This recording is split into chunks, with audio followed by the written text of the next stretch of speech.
नमस्कार, आदाब। Crime petrol Dastak में आप सभी का एक बार फिर से स्वागत है। मतलब निकल गया है तो खुद भी निकल रहे हो? हाँ? अरे नहीं, मैं तुम्हें बहुत लाइक करता हूँ, लेकिन मेरी फैमिली है और मैं उनकी लाइफ खराब नहीं कर सकता। तो मैं कब उनकी लाइफ पर बुरी नजर डाल रही हूँ? मेरी खुद की भी एक लाइफ है। तुमने मुझे प्रॉमिस किया था कि मेरे करियर में मेरी हेल्प करोगे। मैं ट्राई कर रहा हूँ ना। लेकिन कुछ हुआ तो नहीं है ना?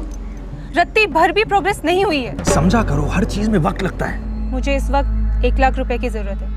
मुझे ब्लैकमेल कर रही हो तुम? सिर्फ अपनी जरूरतें बता रही हूँ। जब जब तुम्हें सेक्स की जरूरत थी तुमने मेरा इस्तेमाल किया ना। अब तुम ही तय कर लो, ये ब्लैकमेल है या मेरी मजबूरी। बेवफाई के पर्दों के पीछे कई अफेयर्स पनपते हैं। किसी के लिए ये प्यार होता है तो किसी के लिए वासना, और किसी के लिए एक सौदा। रिश्तों की कीमत जब पैसों से तोलने की बात निकलती है तो ये एक दस्तक होती है कि अब अफेयर वाली गाड़ी ब्लैकमेल की पटरी पर चढ़ रही है। सन 2009, नई दिल्ली।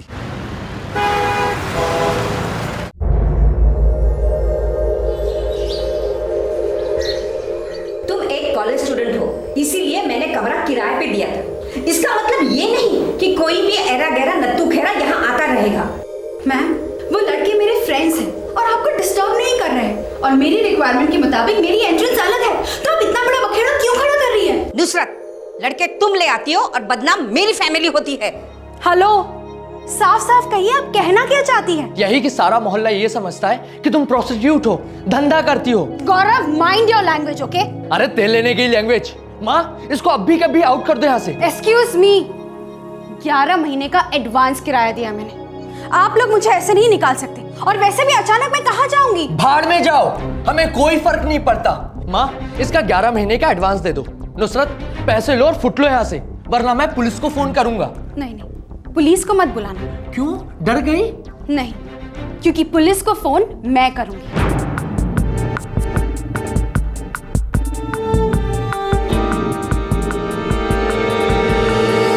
Hello police. रवि, चाणक्यपुरी में फौरन 2 पीसीआर रवाना करो, डिले मत करना।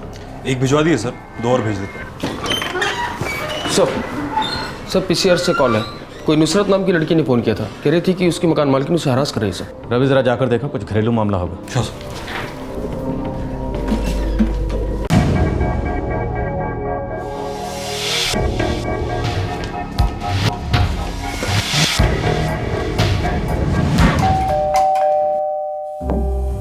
किसी नुसरत ने फोन किया था? जी, मैं ही नुसरत हूँ, आइए। सर, जो लड़के आते हैं वो मेरे क्लासमेट्स हैं। वो कॉलेज के असाइनमेंट्स लेकर आते हैं सर। अच्छा, तो रात भर चलते हैं इनके कॉलेज के असाइनमेंट्स। सर, ये मेरा घर है और मैंने इसे साफ साफ कहा था कि लड़के इसके रूम में कभी भी अलाउड नहीं है। आपने बॉयफ्रेंड्स कहा था, और वो मेरे बॉयफ्रेंड्स नहीं है, फ्रेंड्स है बस। सर, वो मेरे फ्रेंड्स हैं who happen to be male। Sir, इन्हें कोई डिस्टर्बेंस नहीं होती है, क्योंकि मेरे रिक्वायरमेंट के मुताबिक मेरी रूम की एंट्रेंस अलग है। कौन से कॉलेज में आप? सर, इंजीनियरिंग कॉलेज मुनका। सर, मैं एक अच्छी फैमिली को बिलोंग करती हूँ। सर, इसके कारण मेरी फैमिली बदनाम हो रही है। इसको आज ही हमारा घर छोड़ना होगा। कॉलेज में हॉस्टल है? जी, लेकिन हॉस्टल में रूम्स खाली नहीं है सर, इसलिए तो मैं यहाँ रह रही हूँ। सर, मैंने इन्हें 11 महीने का एडवांस भी दे दिया है, तो फिर ये लोग मुझे ऐसे कैसे निकाल सकते हैं सर? सर, मेरे पास और कोई ऑप्शंस नहीं है, और ऊपर से एग्जाम्स और सबमिशन सब सर पर है। मिस्टर सूरज, बीना जी, एक चांस और दीजिए लड़की को। स्टूडेंट है। और तुम नुसरत, आज से सारे असाइनमेंट कॉलेज में पूरे करोगी। इतने अच्छे मकान मालिक किस्मत वालों को ही मिलते हैं। Okay sir, thank you. Thank you आप इन्हें कहिए, अगर ये आपको रहने देते हैं तो। क्यों मिस्टर सूरज? ठीक है सर, लेकिन ये लास्ट चांस है नुसरत। चलिए।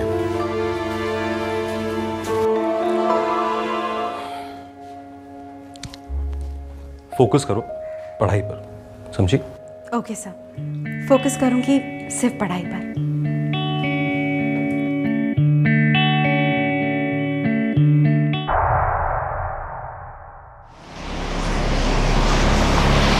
देखो, पुलिस के कहने पर तुम्हें नोटिस नहीं दी थी मैंने, और ना ही तुमसे एग्रीमेंट बढ़ाने की बात हुई थी कोई मेरी।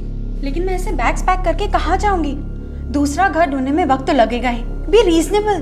2 दिन है तुम्हारे पास। अगर 2 दिन के बाद तुम यहाँ से नहीं गई तो मैं पुलिस के पास जा रहा हूँ। लेकिन 2 दिन बहुत कम है। 2 दिन बाद हमारे नए किराएदार आ रहे हैं।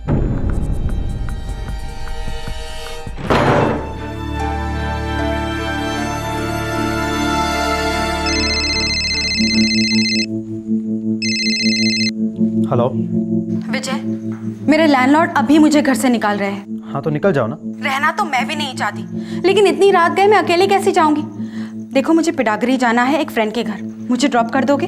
देखो नुसरत, सुबह तक रुक जाओ, मैं सुबह तुम्हें ड्रॉप कर दूंगा। अभी नहीं, अभी कुछ ठीक नहीं लगता। लेकिन सुबह जरूर आओगे ना?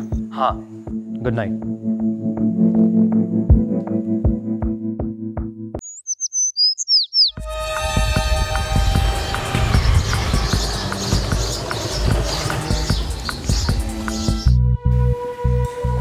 चलो विजय।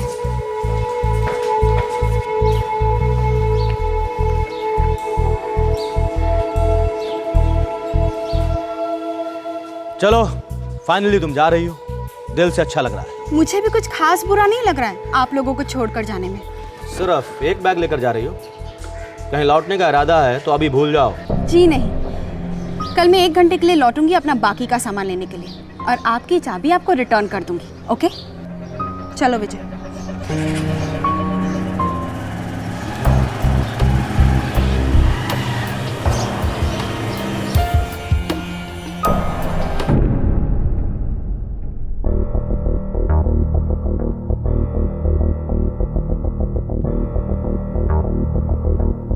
तीन दिन पहले वो यहाँ से एक लड़के के साथ गई थी, उसके बाद हमने नहीं देखा। हाँ, जाते हुए हमसे ये बोल कर गई थी कि अपना सामान लेने वापस आएगी। तब से हम भी इंतजार कर रहे हैं उसका। पिछले 3 दिन से उसका फोन कंटिन्यू स्विच ऑफ है। तो भाग गई होगी किसी लड़के वड़के के साथ। और वैसे भी कितने सारे लोग उसे यहाँ मिलने आते थे। और मैडम जरा सोच समझ कर बात कीजिए, कुछ दिन पहले ही बात हुई है उससे मेरी, बहुत परेशान थी वो आप लोगों से। तो इसमें नया क्या है? वो हमेशा सबके पास हमारी शिकायत करके अपना दुखड़ा रोती थी। शिकायत तो मैं करूंगा पुलिस से, और रोगे आप लोग। छोटी बहन है मेरी नुसरत, हम बेतिया बिहार को बिलोंग करते हैं। आखिरी बार कब बात हुई आपकी? सर यही कोई 5 दिन पहले। उसको मकान मालिक बहुत परेशान कर रहे थे, रो रही थी फोन पे, और पिछले 3 दिन से तो उसका फोन कंटिन्यू स्विच ऑफ जा रहा है। सर मुझे लगता है ये वही लड़की है सर, जिसके यहाँ रवि सर जाकर कंप्रोमाइज करवाए थे नांगलो एरिया में। सर मकान मालिक से बात हुई आपकी? उसका क्या कहना है? कह रहे थे कि 6 सितंबर को तुम्हारी बहन किसी लड़के के साथ भाग गई। जी हाँ, बिल्कुल सच है। वो 6 सितंबर को यहाँ से गई थी, फिर वापस नहीं लौटी। वो खुद गई या आपने उसे इस घर से निकाल दिया सूरज साहब? नहीं साहब, उसका लीज खत्म हो गया और मैंने कमरा दूसरी पार्टी को दे दिया। फिर घर से निकालने का सवाल ही पैदा नहीं होता। मेरा घर है, और वैसे भी उसका एग्रीमेंट 8 सितंबर तक ही था। किसके साथ गई? ये तो मैं नहीं जानता सर, और वैसे भी मैं उसके किसी बॉयफ्रेंड को नहीं जानता। सर ये झूठ बोल रहे हैं। मैं झूठ क्यों बोलूंगा? क्योंकि आप उसे पसंद नहीं करते थे। बिल्कुल पसंद नहीं करता था, लेकिन मैं उससे हमेशा 1 मील की दूरी रखता था। अब साहब, पुलिस वालों से पंगा कौन ले सकता है? क्या मतलब है आपका? साहब आप तो जैसे जानते नहीं, बहुत क्लोज दोस्ती थी उसकी आपके सब इंस्पेक्टर के साथ। कौन सा सब इंस्पेक्टर? वही साहब जिसको उसने पहली बार फोन करके यहाँ बुलाया था, जो यहाँ आया था और जिसने हमें मजबूर किया था कि हम नुसरत को यहाँ रखें। मिस्टर सूरज, बीना जी, एक चांस और दीजिए लड़की को, स्टूडेंट है। और तुम नुसरत, आज से सारे असाइनमेंट कॉलेज में पूरे करोगी। Okay sir, thank you. साहब वैसे जिस लड़के के साथ वो बाइक पर गई थी, उस बाइक का नंबर मैंने याद कर लिया था। सिल्वर कलर की बाइक थी, नंबर था DL05RJ9087। Good morning sir. Hey Ravi, good morning. बैठो। Thank you sir. और क्या हाल चाल? बस सर, कैसी चल रही है तुम्हारी क्राइम ब्रांच? वही भाग दौड़ है सर। अभी अभी केरला से लौटा हूँ, एक सॉलिड फ्रॉड का केस था। वैसे आप बताइए कैसे याद किया सर? नुसरत? कौन नुसरत सर? अरे वो मुंडका वाली जिसका मकान मालिक उसे तंग करा था, वो लड़की स्टूडेंट। ओ करेक्ट, वो college student sir. Same girl. क्या हुआ सर उसे? वही तो पता लगाना है। 3 दिन से लापता। बेचारा उसका भाई बिहार से ढूंढते ढूंढते यहाँ तक आ पहुँचा। अच्छा, उसका मकान मालिक बता रहा था, क्या नाम है उसका? सूरज जी। वो लड़की शायद तुम्हारे कुछ टच वच में थी? कोई टच वच में नहीं थी सर, एक बेसहारा कॉलेज स्टूडेंट थी। तो मैंने दिलासा दिया था कि अगर कभी कोई ज़रूरत पड़े तो फ़ोन करना, डरना नहीं। एनीवेज रवि यार, चूंकि तुम उस लड़की को अच्छी तरह से जानते हो, तो मैंने डीसीपी से रिक्वेस्ट किया है कि तुम्हें इस केस में ट्रांसफ़र कर दें। ज़रूर सर। तो बस फिर लग जाओ। Sure sir. सर वो सिल्वर कलर की बाइक का नंबर हमने आरटीओ को दे दिया है, वो बहुत जल्द हमें बताएंगे सर। और फ़ोन रिकॉर्ड्स? हाँ वो आ गए हैं सर।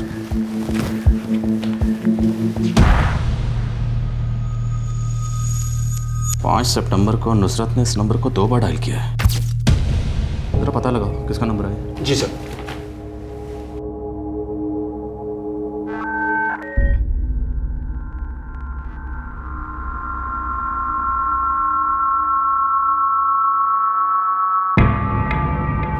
सर ये तो रवि सर का नंबर है।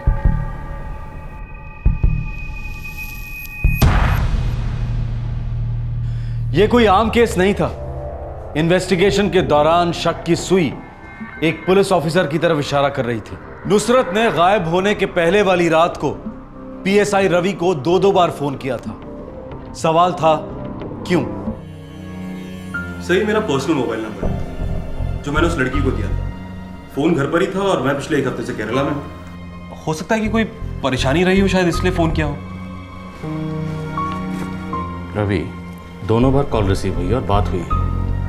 हो सकता है तुम्हारी गैर मौजूदगी में तुम्हारे घर पर किसी ने नंबर उठाया। पता नहीं सर, मगर हो सकता है कि मिसेज ने या लड़के ने फोन उठा लिया। मैं चेक करके आपको फौरन बता दूं। श्योर।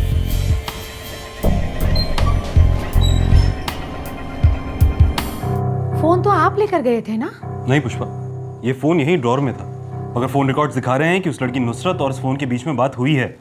मुझे तो पता ही नहीं था कि आप फोन ड्रॉर में छोड़कर गए थे। सुनील, तूने उठाया था फोन? बात की थी नुसरत से? नो डैड, मैं क्यों बात करने लगा किसी नुसरत से? फिर किसने बात की होगी? कैसे हो सकता है? सर वो मोटरसाइकिल ट्रेस हो गई है सर। किसकी? एक डॉक्टर है सर, डॉक्टर विजय, बाकरवाला में उसका क्लिनिक है सर।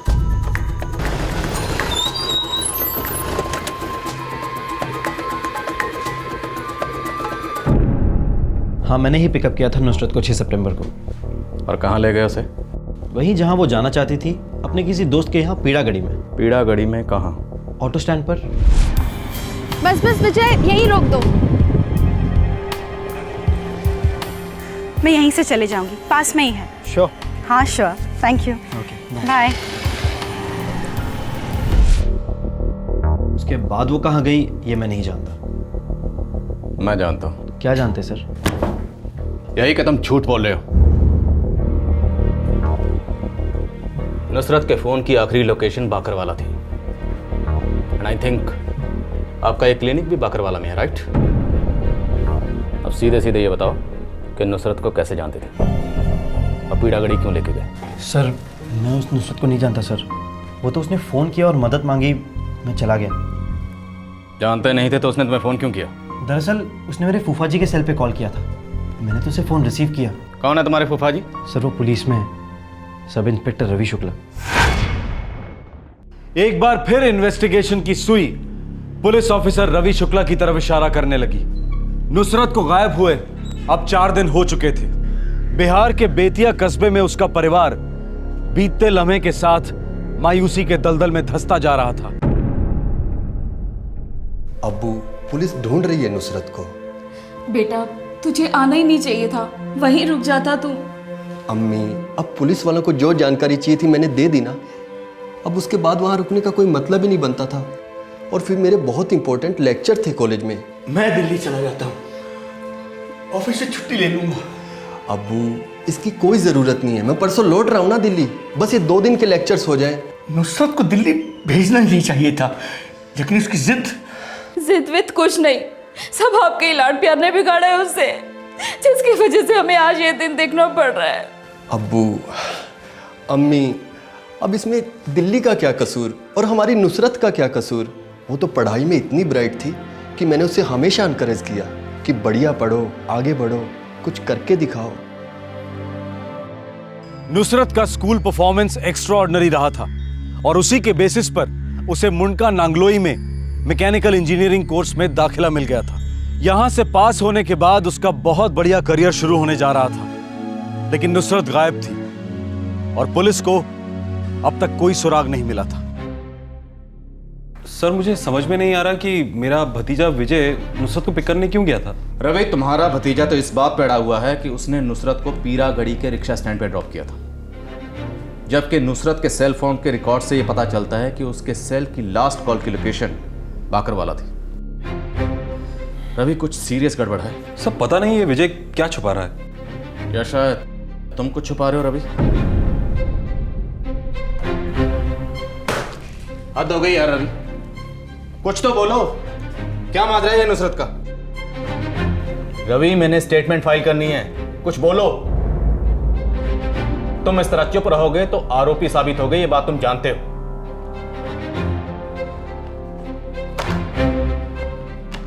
पिछले 8 महीनों में तुम्हारे और नुसरत के बीच में इतनी फोन कॉल्स हुई हैं, इतनी फोन कॉल्स कि कोई नहीं कहेगा ये फोन कॉल्स ऑफिशियल कारणों की वजह से।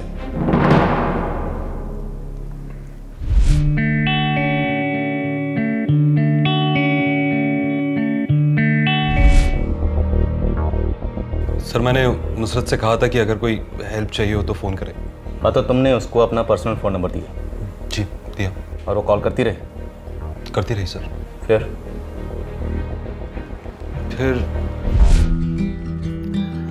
नुसरत, मैं दिन ब दिन तुम्हारी तरफ बहुत ज़्यादा अट्रैक्ट होता जा रहा हूँ, ये सही नहीं है। अब सही क्या है गलत क्या है ये सब मुझे नहीं पता। मुझे सिर्फ इतना ही पता है कि पहली मुलाकात से ही मैं आपको चाहने लगी थी, जब से आपने मुझे आपका नंबर दिया था। पर नंबर तो मैंने मदद के लिए दिया था ना। हाँ, मुझे आपकी हेल्प की ज़रूरत है। I love you Ravi, help me please. Nusrat, तुमसे कुछ छुपा नहीं है, मैं शादीशुदा हूँ। ये सब करते हुए मुझे गिल्टी फील हो रहा है, राइट? राइट। देखिए, आपको गिल्टी फील करने की कोई ज़रूरत नहीं है। मैं आपकी फैमिली लाइफ ख़राब नहीं करना चाहती, और ना ही मैं आपसे ये कह रही हूँ कि आप मुझसे शादी कीजिए। तुम चाहती क्या हो नुसरत? आपको चाहती हूँ।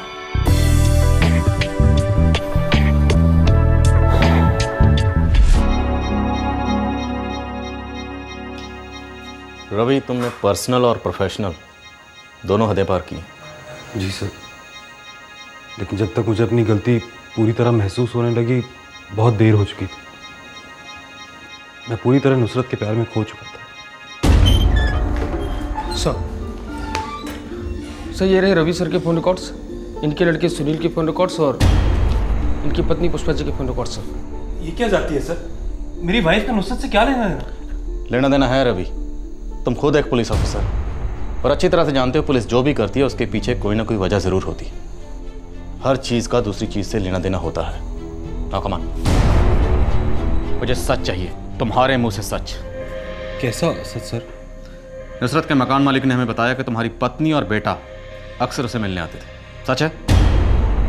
सर 6 सितंबर के दिन डॉक्टर विजय, पुष्पा जी और सुनील के सेलफोन के लोकेशन एक ही जगह के हैं सर। कहाँ के? भद्रा रेलवे लाइन, जयपुर राजस्थान से 20 किलोमीटर दूर से।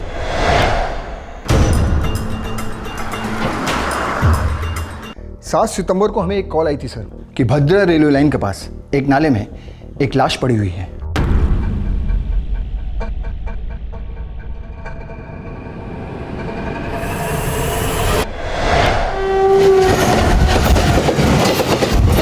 बॉडी की आइडेंटिफिकेशन नहीं हो सकी सर, क्योंकि चेहरा बहुत बिगाड़ दिया गया था। और पोस्टमार्टम रिपोर्ट? पोस्टमार्टम रिपोर्ट से पता चला सर विक्टिम की मौत गला घोटने से हुई है। उसके बाद उसका चेहरा किसी भारी चीज़ से बिगाड़ दिया गया। वो भारी चीज़ जो भी थी बॉडी के पास नहीं मिली है। लाश के पास कुछ सामान वगैरह होगा, वो अभी भी आपकी हिरासत में है? जी सर, वो अभी भी हमारे पास है। लाश 4 दिन हमने वेट किया सर, फिर जब बहुत ज़्यादा सड़ने लगी तो बॉडी दफना दी हमने। आपको कैसे पता चला कि लड़की मुसलमान या ईसाई है? उसके गले में एक तावीज़ मिली है सर, वो तावीज़ इस्लामिक थी।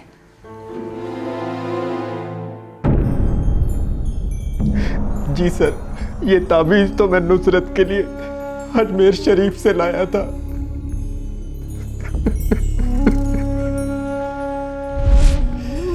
खास तेरे लिए लाया हूँ अजमेर शरीफ से। अब खूब मन लगा के पढ़ना। बिल्कुल भाईजान, खूब मन लगा के पढ़ूंगी। दिल्ली बहुत बड़ा शहर है, कहीं भटक तो नहीं जाएगी ना मेरी ये स्कॉलर बहन? डोंट वरी भाईजान, आपकी ये स्कॉलर बहन बिल्कुल नहीं भटकेगी।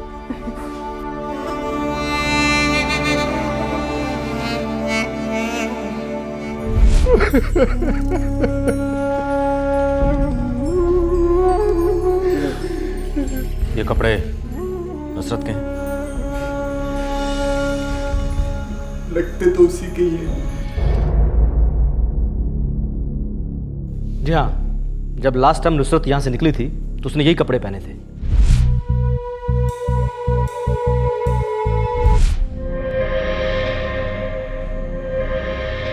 विजय सच बता, तूने नुसरत को मार डाला या फिर वो गलती से मर गई? गलती तो आपसे हुई है फूफा जी। गलती नहीं बल्कि गुनाह हुआ है आपसे। शादीशुदा होने के बावजूद आप अपने से 20 साल छोटी लड़की से अफेयर कर बैठे थे। बेचारी बुआ कैसे तड़प रही थी, मुझसे उनकी हालत देखी नहीं गई। इश्क के आगोश में पुलिस इंस्पेक्टर रवि ने नुसरत को चांद सितारे तोड़ लाने के वादे किए थे। असलियत में अगर वो कुछ तोड़ रहा था तो वो सिर्फ दिल था, अपनी पत्नी का और अपनी प्रेमिका नुसरत का। नुसरत, मैं कोशिश कर तो रहा हूँ, तुम्हें ऐसा क्यों लगता है कि मुझे तुम्हारे करियर की फिक्र नहीं? अगर होती तो अब तक आपने मुझे पुलिस में नौकरी दिलवा दी होती। 16 फॉर्म्स भरे मैंने, इतने सारे इंटरव्यूज दिए, अब तक मुझे एक कॉल नहीं आया। क्यों? ये सब मेरे हाथ में है क्या? नहीं, आपके हाथ में तो सिर्फ मैं ही हूं ना, एक खिलौना। गलत बात नुसरत, मैं ही जानता हूँ कि कितनी कोशिशें की हैं मैंने तुम्हारी इस नौकरी के लिए। आप तो कितने बड़े बड़े लोगों को जानते हो, डीसीपी लेवल के, एसपी लेवल के, लेकिन आज तक आपने किसी से भी मेरा इंट्रोडक्शन नहीं करवाया। हालांकि आप ही ने मुझे कहा था कि किसी बड़े ऑफिसर से बात करके मुझे नौकरी दिलवाएंगे। ये सब इतना आसान नहीं है नुसरत। तो फिर आसान क्या है आपके लिए? वादे करना या फिर चुटकी बजा के मुझे हाजिर करना अपनी अय्याशी के लिए? और इन सब के लिए रिटर्न में मुझे क्या मिला है? नुसरत, मैंने प्यार किया है तुमसे, कोई सौदा नहीं किया। प्यार? आपका प्यार तो सिर्फ बिस्तर पे ही झलकता है। असली प्यार करने वाले तो कुर्बानियां देते हैं। क्या मतलब?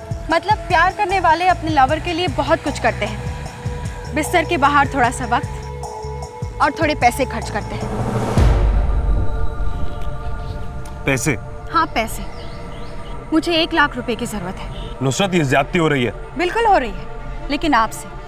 और इसकी एक छोटी सी कीमत तो अदा करनी होगी आपको, नहीं तो मैं पूरी दुनिया को बता दूंगी कि आपकी असलियत क्या है। आपकी फैमिली और पुलिस वाले दोनों को जवाब देना होगा आपको।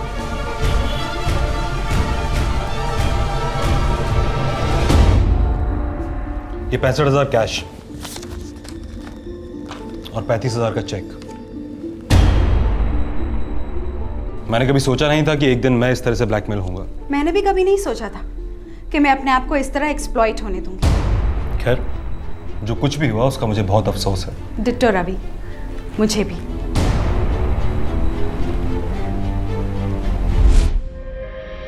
फूफा जी को हमेशा लगता था कि बुआ जी को कुछ नहीं पता, पर सच्चाई छुपाई नहीं छुपती।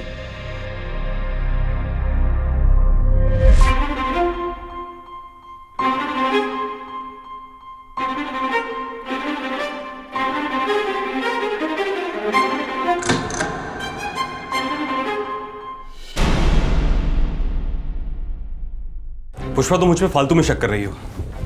आखिर आप मुझे बताते क्यों नहीं है कि नुसरत है कौन और क्या रिश्ता है आपका उसके साथ? मेरा किसी नुसरत के साथ कोई रिश्ता नहीं है। 35,000 का तो है ना?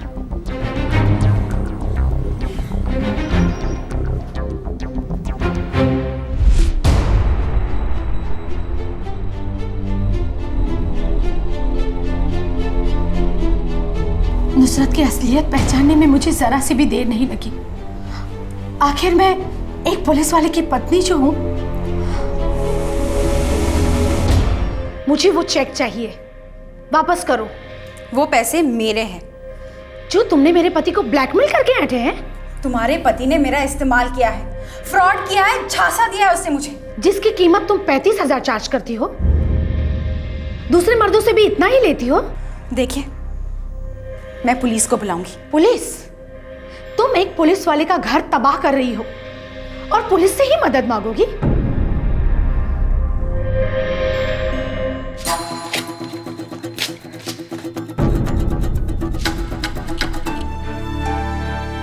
कितनी बार कह चुका हूं तुमसे, मुझसे गलती हो गई, मुझे माफ कर दो। मैं बस फंसता चला गया इस चक्कर में। दूध पीती बच्ची को फंसाने के लिए? अरे कुछ तो शर्म की होती। 17 साल का बेटा है आपका, क्या सोचेगा वो आपके बारे में?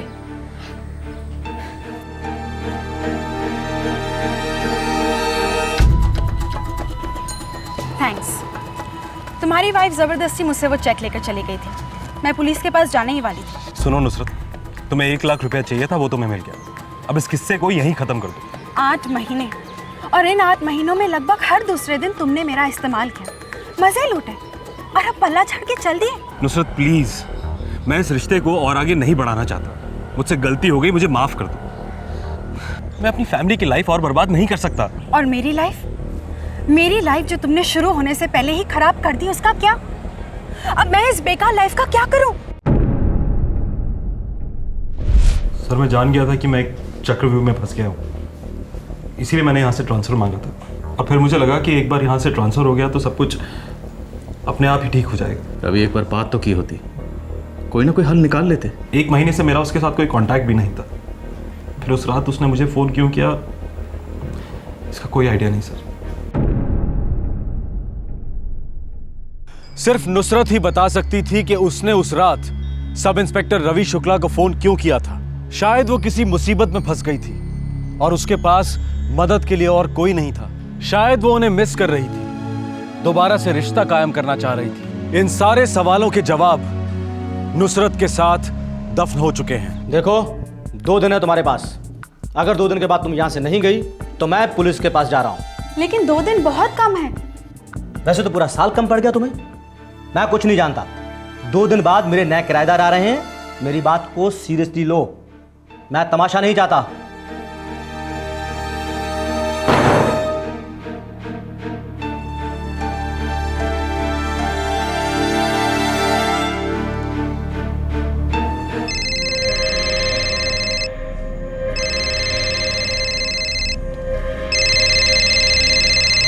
हेलो, क्या मैं रवि जी से बात कर सकती हूँ?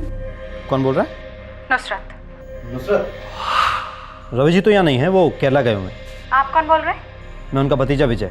मुझे पता है कि वो केरला वाली बात झूठ है और वो वही है, और जो भी वो कर रहे हैं ना, वो अच्छा नहीं कर रहे। इसका अंजाम बहुत बुरा होगा। मैंने कह दिया ना, फूफा जी यहाँ नहीं है, बस। देखिए, मैं बहुत बड़ी मुसीबत में हूँ, मुझे हेल्प चाहिए प्लीज। नुसरत, मैं पुष्पा बोल रही हूँ। और सुनो, अब तुम्हारी ये ड्रामेबाजी है ना, बंद कर दो। रवि अब तुम्हारा मुंह तक नहीं देखेंगे। आइंदा फोन करने की कोशिश भी मत करना, समझी? हेलो। ऐसी लड़कियों को मैं अच्छी तरह से जानती हूँ। नागिन बनकर फन उठाती रहेगी और कांटा बनकर चुभती रहेगी जिंदगी भर। विजय, फोन उठा उसका। उसे मदद चाहिए ना, करते हैं हम उसकी मदद।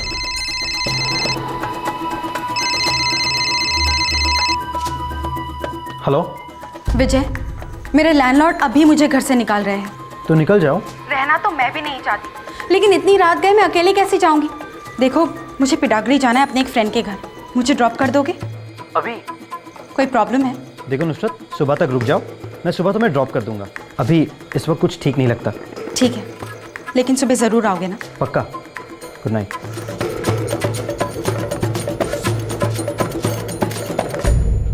विजय को नुसरत के पास भेजने का प्लान मेरा ही था। चलो विजय।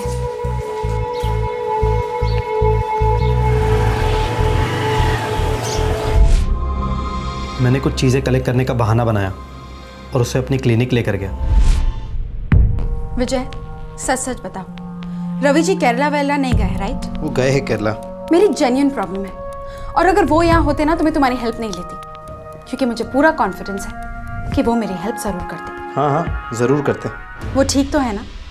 उन्हें कुछ हुआ तो नहीं है राइट? वो बिल्कुल ठीक है, केरला गए हुए हैं। 50 बार कह चुका हूँ तुम्हें। तो 1 महीने से उन्होंने मुझे कांटेक्ट क्यों नहीं किया? मैंने उन्हें देखा तक नहीं है। और देखोगे भी नहीं।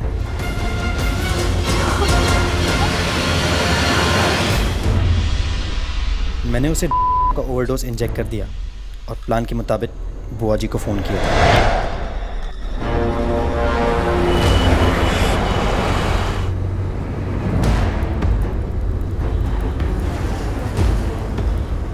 बेहोश नुसरत को हम लोग बुआ जी की कार में राजस्थान ले गए।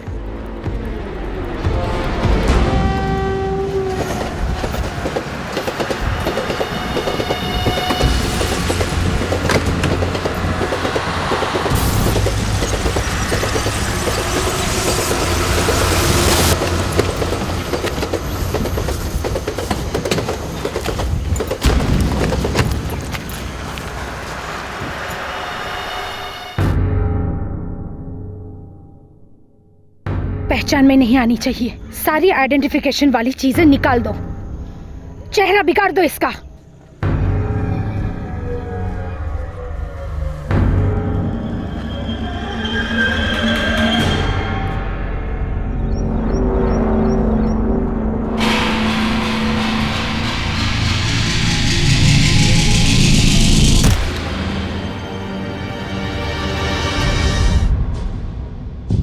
विजय, इस पत्थर को यहाँ पर नहीं छोड़ेंगे, गाड़ी में रख लो इसे। पहले इस लाश को ठिकाने लगाते हैं, चलो।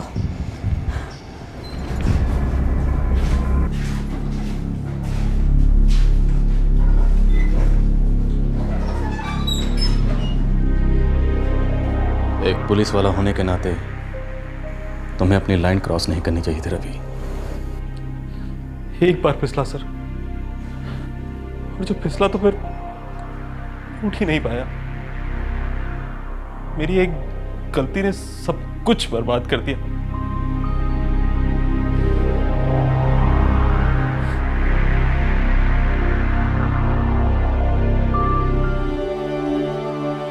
हमारी इतनी होनहार होशियार बेटी ब्लैकमेल कैसे कर सकती है किसी को? इतने सारे पैसों का वो करने वाली क्या थी? शहर की हवा जाने क्या क्या सिखा देती है हमारे बच्चों को, और उसके बाद उन्हें हमसे हमेशा के लिए छीन लेती है, हमेशा के लिए।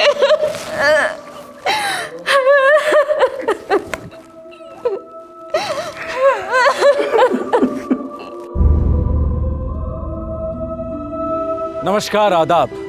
क्राइम पेट्रोल दस्तक में आप सभी दर्शकों का एक बार फिर से स्वागत है।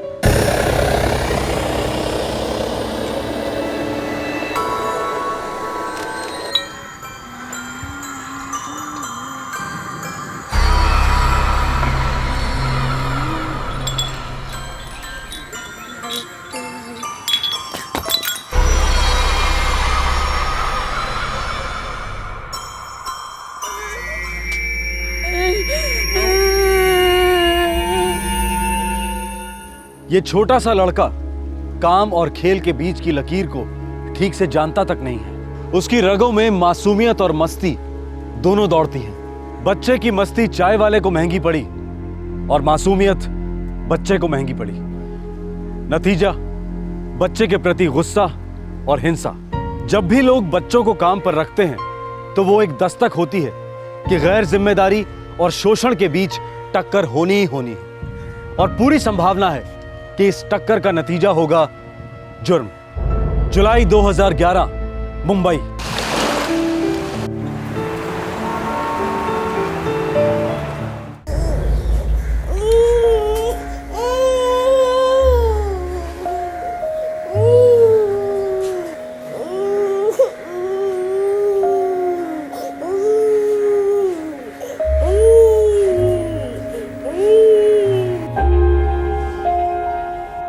अरे मेहरू, हाँ, वो शगुफ्ता की साइंस वाली बुक बैग में रखी कि नहीं? साइंस वाली वो मुझे पता नहीं मैम साहब, लेकिन आपने जो दी वो मैंने डाल दी। पर अम्मी, आज तो इंग्लिश क्लास है, साइंस नहीं। अरे बेटा, लेकिन आपकी टीचर ने तो सारी किताबें लाने के लिए कहा था। चलो कोई बात नहीं, मैं उनसे कह दूंगी, बाकी का होमवर्क तुम स्कूल जाकर कर लेना, ठीक है ना? चलो बंद करो इसे। जी मैम साहब, अजान बाबा दूध नहीं पी रहा। दे मुझे।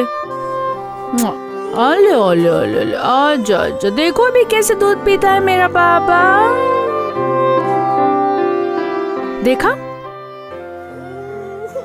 तुम ठीक से पिला नहीं रही थी, इसीलिए नहीं पी रहा था। ना मेहनत करना चाहती हो ना कुछ सीखना, ऐसे नहीं चलेगा गौरी। ये लो। ना ना बेटा, बस अब भी आती हूँ मैं। सुनो, मैं शगुफ्ता को ट्यूशन के लिए ले जा रही हूँ, मेहरू भी मेरे ही साथ है। तुम घर से बाहर कदम नहीं रखोगी और अजान को 1 मिनट के लिए भी अकेला नहीं छोड़ोगी तुम, समझी? जी जी मैम साहब। चलो बेटा। जी अम्मी।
मेरा बच्चा, मेरा बच्चा। कैसी माँ हो तुम? उस नन्ही सी जान को अकेला क्यों छोड़ा? तो मैं क्या करती? मुझे शगुफ्ता को ट्यूशन के लिए ले जाना था और मुझे क्या पता था कि गौरी ऐसा कुछ कर देगी। दरअसल गलती तो मेरी ही है। मुझे उस लड़की को काम पे रखना ही नहीं चाहिए था। पता नहीं क्यों पहले ही दिन से मुझे वो लड़की कुछ अजीब सी लगती थी। एक बेसहारा लड़की को सहारा देने चली थी। देखो आज क्या दिन देखना पड़ रहा मुझे। या अल्लाह, मेरा बच्चा। सर हम क्रिकेट खेल रहे थे जब अचानक से अजान धड़ से जमीन पे आके गिरा। सर हमने उसे जमीन में टच होते हुए नहीं देखा। एक सेकंड पहले वो हवा में था और दूसरी सेकंड धड़ाम से आवाज आई। तुम लोगों ने किसी को देखा बच्चे को बालकनी से फेंकते हुए? नो सर, हम तो अपने खेल में बिजी थे।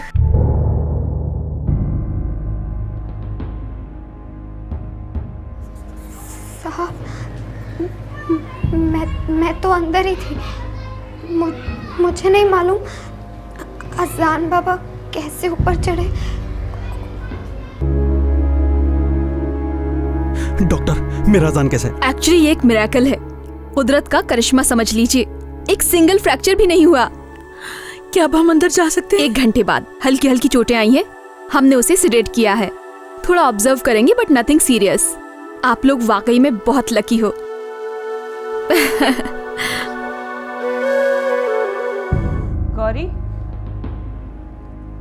गौरी देख, हमें पता है तू झूठ बोल रही है। अजान अपने आप से गिर ही नहीं सकता। गौरी तुझसे कुछ पूछा जा रहा है। गौरी बात क्या है, बोल। हमने बहुत कोशिश कर ली लेकिन कोई फायदा नहीं, एकदम गूंगी बन जाती है। सर ऐसा करो, पहले इसका मेडिकल करवाओ, उसके बाद देखते हैं हमें क्या करना है। जी सर।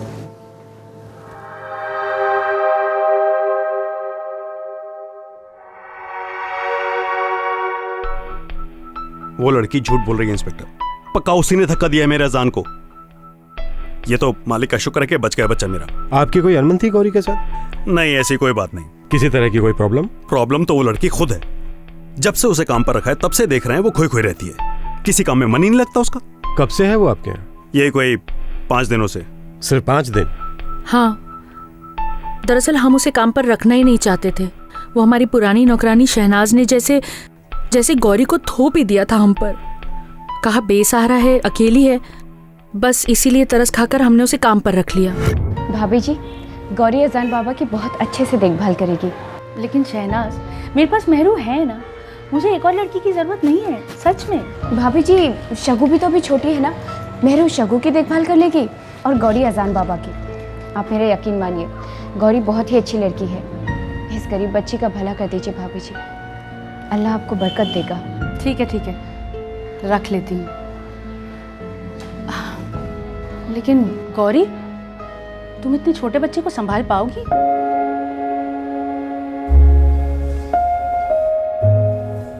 ठीक है, लेकिन शहनाज मैं पहले ही कह देती हूँ ना, काम पसंद नहीं आया ना तो उसी वक्त छुट्टी। मुझे फालतू में टेंशन नहीं चाहिए। आप बिल्कुल बेफिक्र रहिए भाभी। हमें दूसरी नौकरानी की बिल्कुल भी जरूरत नहीं थी। वो शहनाज ने कहा कि गरीब है, पैसों की बहुत जरूरत है, बस इसीलिए रहम खा करके रख लिया उसे काम पर। लेकिन खुदा कसम, ऐसा कुछ करेगी ऐसा सपने में भी नहीं सोचा था। एक्सक्यूज मी, अब आप अपने बच्चे को देख सकते हैं। चलो। दांडेगढ़ सर, बच्चे को बालकनी से फेंकने के लिए मेंटल लेवल नॉर्मल तो नहीं हो सकता। मैं शहनाज का पता करता हूँ, शायद वो बता पाएगी कि इस गौरी का इस तरह दिमाग क्यों घुमा हुआ है। कैसा है मेरा बेटा? दर्द हो रहा है मेरे बच्चे को? नहीं, इसको दर्द थोड़ी ना होता है, ये तो मेरा शेर बच्चा है ना? अब इसके अब्बा इसको असली का शेर दिखाने जू लेके जाएंगे। है नौजवान, लाइन कैसे करता है बेटा? कैसे करता है शेर?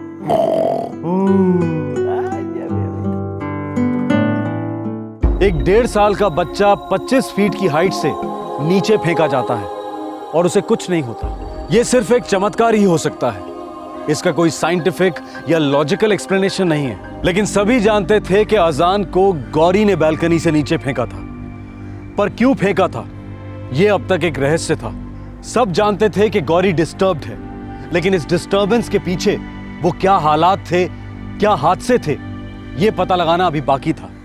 साहब, मेरा उस लड़के से कोई रिश्ता नहीं है साहब, न तो खून का, न ही बिरादरी का और न ही मोहल्ले का साहब। तो फिर क्यों तुम गौरी को रहमत और इस्माइल के घर लेकर गई? हाँ? साहब, गौरी मुझको ना बाइकला स्टेशन पर मिली थी, बहुत रो रही थी साहब। उसे देखकर मेरा दिल पिघल गया।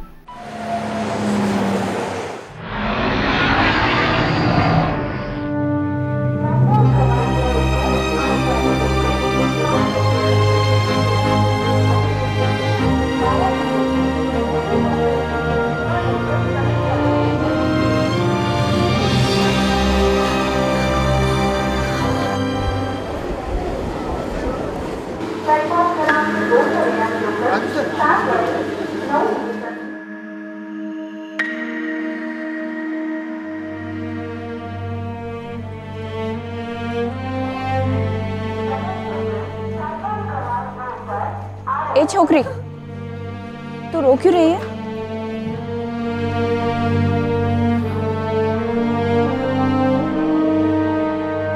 देख, मैं तेरी मदद कर सकती हूँ। बोल, क्या हुआ?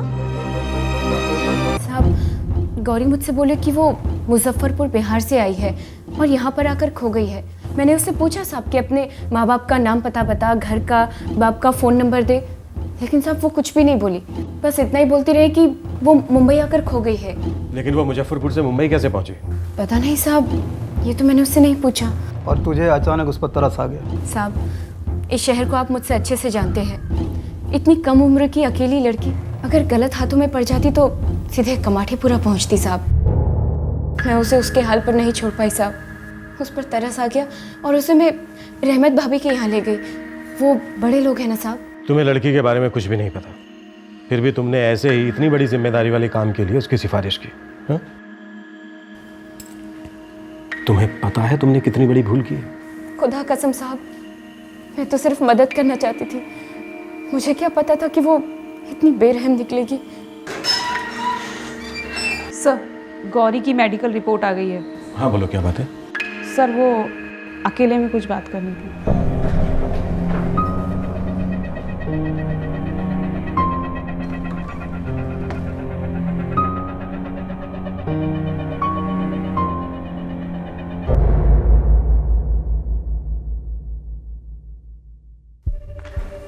सर, डॉक्टर ने कहा है कि हाइमन रैप्चर्ड है।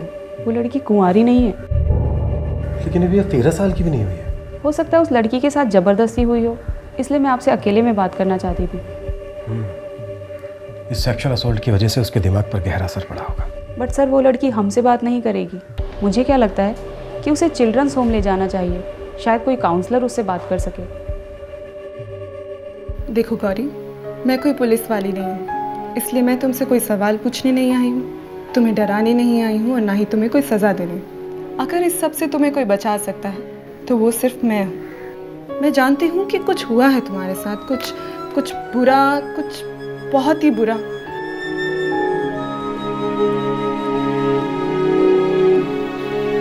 गौरी, मैं जानती हूँ कि उस सब में तुम्हारी कोई गलती नहीं थी। तुम तो बहुत अच्छी लड़की हो, बस तुम में बहुत गुस्सा है और इसी गुस्से में तुमने आज़ान बाबा को ऊपर से नीचे फेंक दिया। गौरी, किस पर है इतना गुस्सा तुम्हें? अपनी दीदी या माँ समझकर बताओ मुझे, मैं तुम्हारी मदद करने आई हूँ। बताओ मुझे कि किसने दिया है तुम्हें इतना दर्द? बताओ, बोलो गौरी, बोलो।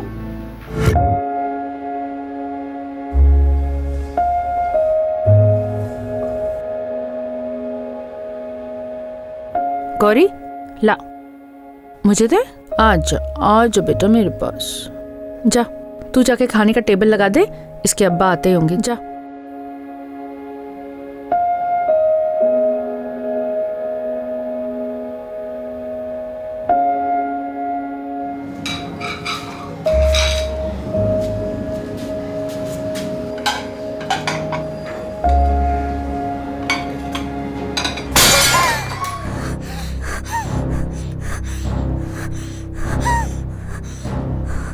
मेरू, पकड़ इसे, पकड़।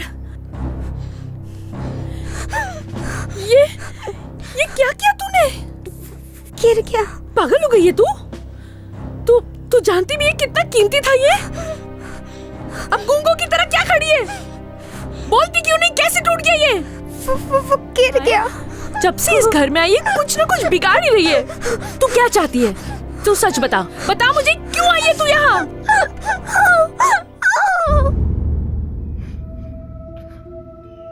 बहुत मारा मेरे साथ, बहुत डांटा। मैं कुछ भी करती थी तो गलती हो जाती थी। मेरे हाथ से अहसान बाबा दूध नहीं पीता तो उसमें मेरी क्या गलती? ये उसी दिन की बात है ना जिस दिन तुमने आजान को ऊपर से नीचे फेंक दिया? मैं आजान बाबा को फेंकना नहीं चाहती थी, मगर मुझे बहुत गुस्सा आया था, इसीलिए मैंने उसे फेंक दिया। गौरी, क्या सिर्फ यही कारण है जिसकी वजह से तुमने आजान को इतनी ऊंचाई से नीचे फेंक दिया? तुम्हारे मेम साहब ने क्रॉकरी टूटने पर तुम्हें डांटा मारा सिर्फ इसलिए? मैंने कहा ना, मुझे बहुत गुस्सा आया था। लेकिन फिर भी गौरी, जो तुमने किया वो गलत था। आप पुलिस वाली है ना? नहीं गौरी, मैं पुलिस वाली नहीं हूँ। मैं तो तुम्हारा भला सोच रही हूँ। आप मुझे जेल भेजने आए हैं ना? फिर गलत सोच रही हो तुम। मैं तुम्हें जेल नहीं भेजूंगी, मैं तुम्हें एक ऐसी जगह ले जाऊंगी जहाँ तुम्हारे जैसे और भी बच्चे होंगे। वहाँ सब साथ रहते हैं, साथ में खेलते हैं, पढ़ते हैं, और वहाँ कोई काम नहीं करता। बहुत कॉम्प्लिकेटेड केस है। गुस्सा किसी दूसरी बात पर है, लेकिन वो उस बात का सामना नहीं करना चाहती, इसलिए रहमत के थप्पड़ों को अपने गुस्से का कारण बता रही है। सेक्सुअल असॉल्ट के बारे में बात नहीं की उससे? नहीं, मैंने अभी इस बारे में कोई बात नहीं छेड़ी। बहुत सेंसिटिव केस है, इस बारे में मैं कल ही बात करूंगी। Okay, thank you.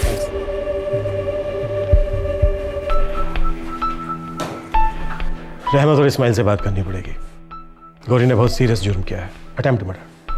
लेकिन वो खुद एक विक्टिम है, कुछ मर चुका है उसके अंदर। हाँ, जब क्रॉकरी टूटी थी तब मुझे बहुत ज्यादा गुस्सा आया था। और आपने उसको बेरहमी से पीटा। वो लड़की मसाला डालकर कह रही है, मैंने तो बस एक आध थप्पड़ मारा था उसे। आप लोग समझ नहीं रहे, उस वक्त मैं बहुत ज्यादा गुस्से में थी। प्लीज आप समझने की कोशिश कीजिए। गौरी गुस्से में थी और गुस्से में ऐसा कुछ कर बैठी जो उसको नहीं करना चाहिए था। अगर इतना ही गुस्सा था हमारे ऊपर तो काम छोड़ देती। शायद ये भी हो सकता है कि उसका असली गुस्सा आप लोगों पर हो ही नहीं। क्या मतलब? उसका सेक्सुअल असॉल्ट हुआ है इस्माइल साहब, और वो अभी तक 13 साल की भी नहीं हुई है।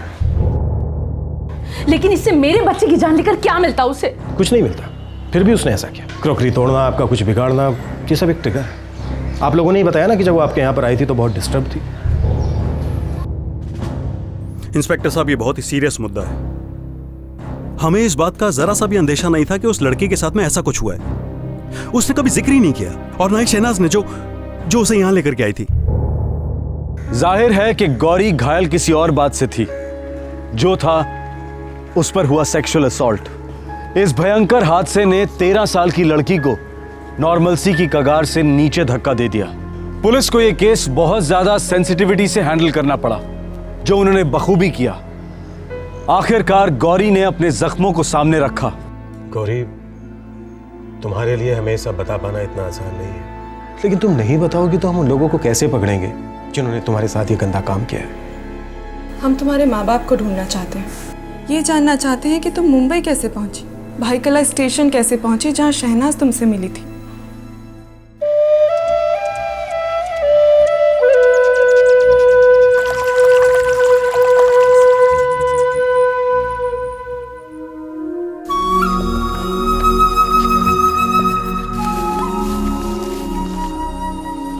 मेरा गांव नेपाल में है। वहाँ मेरे पापा है, माँ और छोटा भाई। सब कुछ बहुत अच्छा था, बहुत अच्छा। फिर एक बार फसल नहीं हुई। पापा बहुत परेशान रहते थे, इसीलिए मुझे और मेरे छोटे भाई दोनों को इस स्कूल से निकाल दिया बाबा ने। मैं फिर काम पर लग गई। पापा की मदद करने में जुट गए। एक दिन मैं काम से घर लौट रही थी, तभी मुझे सुखी मिला। वो भी हमारे गांव का ही है।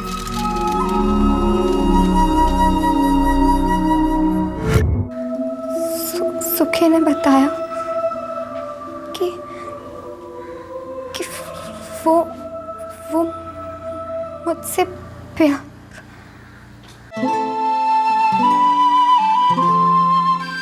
यहाँ कुछ भी नहीं रखा है गौरी। इस गांव में कुछ भी तो नहीं है। सब तो है, माँ, बाबा, छोटू।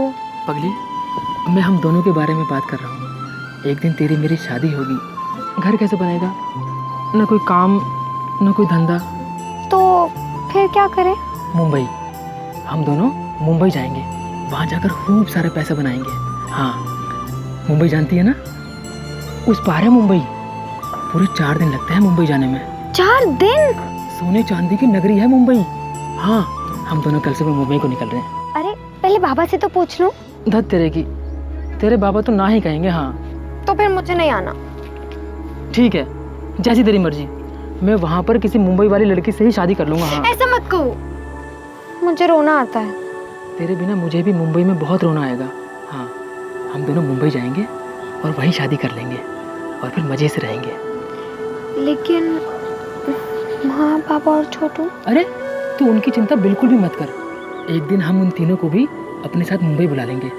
हाँ, खूब सारा पैसा कमाएंगे और एक अच्छा सा घर बसाएंगे। अपना ज़रूरी सामान रख रहे और एक जोड़ी कपड़े भी रख लियो। और मुझे कल सुबह मिल। पहले हम दोनों बॉर्डर पार करेंगे और उसके बाद सीधा मुंबई, मैं और तुम और हमारी नई जिंदगी। हाँ?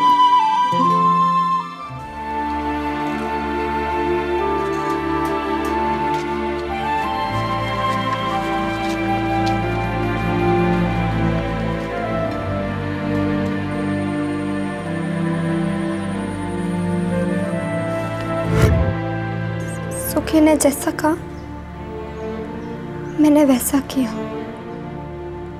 अपने माँ और बाबा के पैर तक नहीं छुए, छोटू को गले तक नहीं लगाया।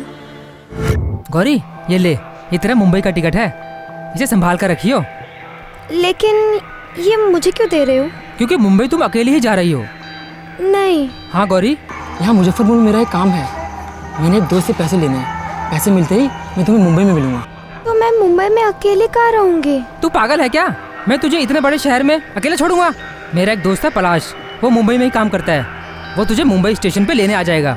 अपनी बहन की तरह रखेगा वो तुझे और तेरी अच्छी तरह से देखभाल करेगा। तू बिल्कुल चिंता मत कर। हाँ, मैं अकेले नहीं जाना चाहती। गौरी, चाहता तो मैं भी नहीं हूँ, लेकिन क्या करूँ, मजबूरी है ना। तू तो सब समझती है। और फिर 2 ही दिनों की तो बात है, 2 दिन बाद मैं तेरे साथ मुंबई आ जाऊंगा। हाँ, लेकिन सुखी कभी आया ही नहीं। और तू भाईकला स्टेशन पहुंच गई? नहीं,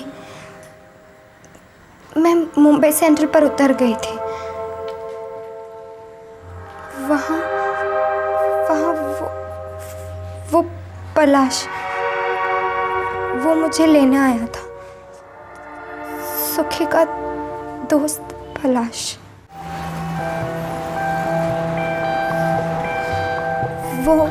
वो मुझे अपने साथ ले गया।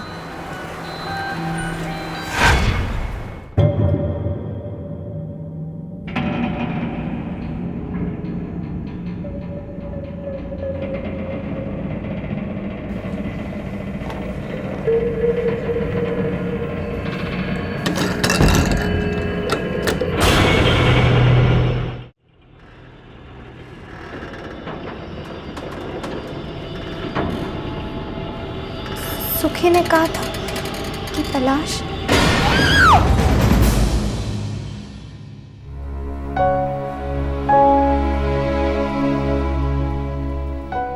वो बहुत गंदा आदमी है। उसने मुझे गंदा कर दिया। पूरे दिन ऐसा ही करता रहा। मैंने उससे कई बार पूछा, क्यों कर रहे हो? क्या बोला? बोला कि सुखी को पैसे दिए, लेकिन मुझे कुछ समझ नहीं आया।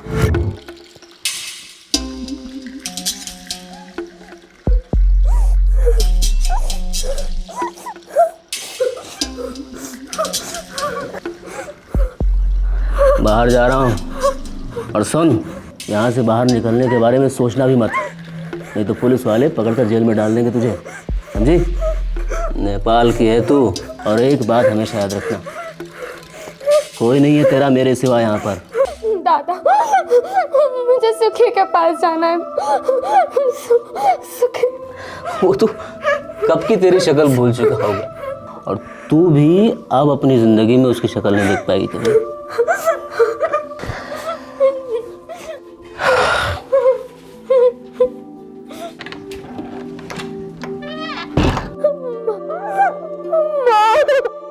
मैं बहुत देर तक रोती रही,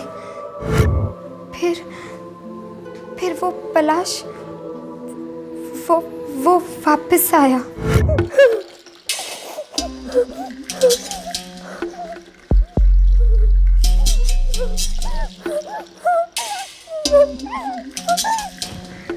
एक घंटा।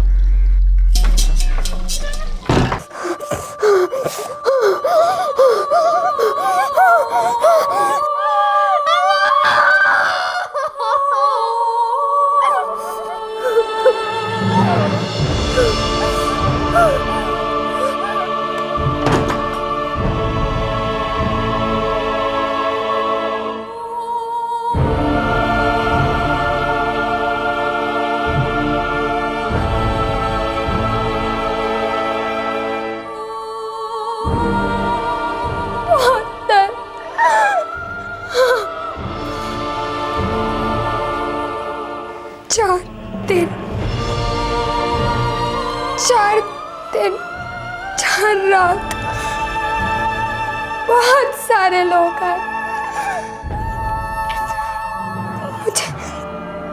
मुझे बहुत दर्द हुआ, बहुत दर्द।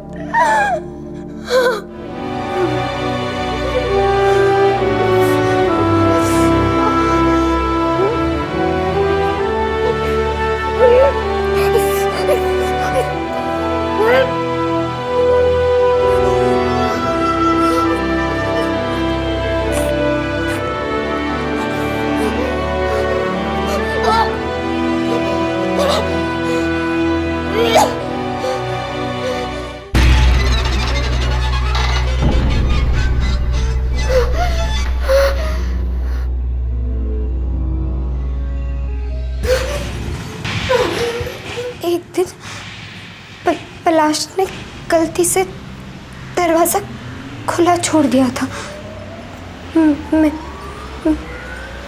मैं वहां से भाग गई।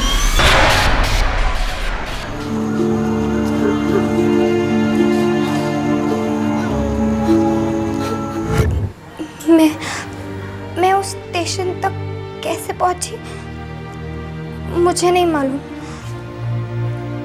कुछ पता नहीं चल रहा था। कुछ लोगों ने बताया वहां से मुजफ्फरपुर की कोई गाड़ी नहीं जाती। मैं पूरा दिन वहां बैठी रही, रोती रही,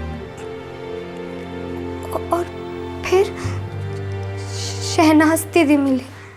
इंस्पेक्टर, ये सेक्स ट्रैफिकिंग का केस मालूम होता है। ये बेचारी लड़की उस दलाल सुखी के हाथों फंस गई और आज इन हालात में पहुंच गई। सर, शुक्र है ये कमाटीपुरा की किसी अंधी गली में नहीं पहुंची। शुक्र है कि आज़ान को भी कुछ नहीं हुआ है। ये पलाश को खुद निकालो, असला गौरी के माँ बाप तक खबर पहुंचाओ। गौरी, हमें अपने गांव का नाम बताओ, हम तुम्हारे माँ बाप से कांटेक्ट करेंगे। नहीं नहीं, बाबा को बहुत बुरा लगेगा, माँ बहुत रोएंगी, और वो बहुत गरीब है, और अब उनके पास जाना ठीक नहीं है। सब कुछ खत्म हो गया। नहीं, ऐसा सोचना गलत है। माना तुम्हारे साथ बहुत बुरा हुआ है, तुम्हारे हाथों बहुत बड़ी गलती हुई है, मगर तुम्हारे सामने तुम्हारी पूरी जिंदगी पड़ी है। और ये बात अपने दिमाग से बिल्कुल निकाल दो कि तुम गंदी हो चुकी हो। नहीं, ऐसा बिल्कुल भी नहीं है। तुम जैसे पहले थी तुम वैसी ही हो, वही गौरी, समझी तुम? ये देखो ट्रेन, वाओ। काश गौरी ने मुझे बताया होता कि उसके साथ इतना कुछ हो गया। शहनाज को भी तो नहीं बताया। इतनी छोटी सी उम्र में इतना वैशीपन सहन किया उसने, और मैंने बहुत ज्यादा ज्यादती की है उसके साथ। रहमत, कभी कभी गलतियां हो जाती हैं। सुनिए, आप गौरी के खिलाफ कोई कंप्लेन मत कीजिए। अल्लाह ने हमारी औलाद की हिफाजत की, वो भी किसी की औलाद है। बस मैं तो अब इतना ही चाहती हूँ कि गौरी के माँ बाप जल्द से जल्द यहाँ आकर उसे अपने साथ घर ले जाएं। हाँ देखो ट्रेन, देखो। और ये कौन है? मुझे नहीं पता ये कौन है, तुम्हारा फ्रेंड है? सर। हाँ दांडेकर, ये प्लास तो हाथ नहीं लगा है और गौरी को उस जगह के बारे में कुछ भी याद नहीं है। पूरी मुंबई को खोद डालो दांडेकर, ये पलाश तो छोटा मोटा छुआ होगा, इसके जरिए हमें इस गंदे धंधे के बड़े बड़े घूंस हाथ लगेंगे। सर, बीएसएफ ने खबर भेजी है कि 2 दिन में गौरी के गांव में उसके माँ बाप तक खबर पहुंच जाएगी। हम उम्मीद करते हैं गौरी के माँ बाप उसे अपनाएंगे और इस नरक की दुनिया से दूर ले जाएंगे।